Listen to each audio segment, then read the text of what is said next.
Pradedant užsiimti motosportu, labai svarbu yra apranga, kuri apsaugo motociklininką nuo įvairių traumų. Viena iš pačių svarbiausių daiktų yra šalmas, skirtingų dizainų ir formų. Daugiausia šalmas gaminamas iš stiklo pluošto medžiagos. Top modeliai arba brangesni šalmai yra pagaminti iš anglies pluošto, kuris padaro šalmą daug lengvesnį. Svarbu, kad šalmas turėtų reguliuojamą snapelį ir keletą kanalų ventiliacijai. Aukštesnio lygio šalmai turi visiškai išimamą vidinę polisterolio medžiagą, kuri lengvai išsiplauna po varžybų arba treniruočių. Žemesnio lygio šalmams tai yra išimama iš dalies arba to negalima iš viso išimti. Taip pat nemažiau svarbus motociklininkui yra batų pasirinkimas. Batai dažniausiai skiriasi medžiaga, sagčiais ir vidinė polisterolio medžiaga. Paprastiems batams daugiau naudojama oda, bet mažiau plasmasė, dėl to batai bus minkštesni. Aukštesnio lygio batui yra naudojami aukštesnės kokybės medžiaga, kuri batą padaro kietesnį, dėl to batas bus saugesnis. Tokios rūšies batui taip pat bus metalinės sagtys. Vidaus pusėje turi būti speciali želė, kuri batui sušylant priima motociklininko kojos formą. Svarbu, kad batas turėtų pakeičiamą padą ir metalo priekį. Motociklininkui svarbus geras matomumas trasoje. Apsauginiai akiniai apsaugo motociklininką akis nuo dulkių, purvų ir kitų daiktų važiuojant po trasą ar po mišką. Akiniai yra įvairių dydžių, įvairių spalvų ir dizainų. Akiniai turi įvairių rūšių stikliukus ir bespalvius ir tonuotus, kuriuos motociklininkai naudoja nuo oro sąlygų. Žiemos metu motociklininkai paprastai naudoja vadinamosius akinius su dvigubais stikliukais, kurie turi geresnę ventiliaciją, dėl to akiniai nerasoja. Akinių kokybę nustato šis putų sluoksnis.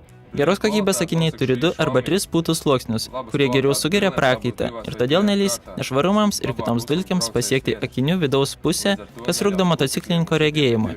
Kad motociklininkas turėtų gerą matomumą trasoje, yra naudojamas akinių apsauginės plėvelės, kurias užklijuoja nuo stiklelio ir kai jos nusitepa, po vieną nusiplėšia. Vienu metu galima užsidėti iki 20 tokių apsauginių plėvelių. Jeigu oro sąlygos yra ypatingai purvinai ir lietinga, tada važiuotojai pasinaudoja apsauginę sukamą plėvelę. Patraukiant šią virvutę, per stikliuką persitraukia filmelio švarioji dalis ir važiuotojas bent jau šioje zonoje turi aiškų regėjimą. Pirštinės yra labai svarbi motociklininko aprangos sudėtinė dalis. Labai svarbu pasirinkti teisingą pirštinę išmerą. Jeigu pirštinės yra per didelės, tada delne susidaro raukšlės ir galų gale ant motociklininko delno iškyla pūslės. Jeigu pasirinkame pirštinės, kurios yra per mažos, tad plaštakos iš pirštų judėjimas yra ribotas. Šaltesniu laiku motociklininkai pasirinka storesnės pirštinės, kurios sudėtos iš neopreno ir flisio medžiagų. Kelnės turi ne tik gerai atrodyti, bet važiuotojas turi irgi patogiai juose jaustis. Todėl visose dalyse, kuriuose yra judėjimas, yra įsiūta speciali elastinė medžiaga. Speciali medžiaga yra įsiūta taip pat kelio dalyje, kuri važiuotojui stovint arba sėdint trinasi palei motociklą.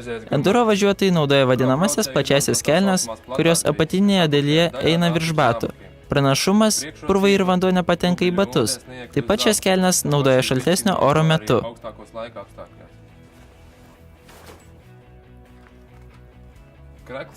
Marškinėliai daugiausiai naudojami kaip dizaino elementas, kad motociklininkai savo sponsorių ir rėmėjų logo ženklus gautų parodyti varžybose.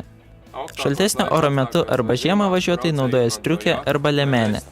Yra tokios striukės, kurioms galima nusekti rankovės ir striukė tampa liemene. Striukė turi būti laisva, kad važiuotojai būtų lengva judėti. Nemažiau svarbu, kaip šalmas ir batai, yra kitų kūno dalių apsaugojimas, pavyzdžiui, kelių apsaugos, nugaros juostos apsauga ir krūtinšarviai. Krūtinšarviai apsaugo motociklininko krūtinės ląstą, šonkaulius ir pečius, taip pat ir nugaros dalį, mentis ir motociklininko stuburą. Taip pat šie šarvai yra gaunami įvairiose komplektacijose. Yra taip vadinami krosiniai šarvai ir pilnos apsaugos šarvai, kurios dažnai vadina šarviniais marškiniais. Pilnos apsaugos šarvas turi pilnesnį apsaugą, papildomai jie turi alkūnės apsaugas ir yra pilniau apsaugota nugaros dalis. Labai svarbus motovažiuotojams yra kelio šarvas. Taip pat jos yra įvairių rūšių ir skiriasi tuo, kiek rimtai važiuotojui reikia apsaugoti kelią ir kelio raiščius. Tokių rūšių šarvai motociklinko kelią ir blauzdą pirmiausia apsaugos nuo smūgių. Šie šarvai su daug rimtesniais mechanizmais apsaugos ne tik prieš smūgius, bet ir prieš kelio raiščių traumas, todėl kad kelis yra užfiksuotas daug tvirčiau.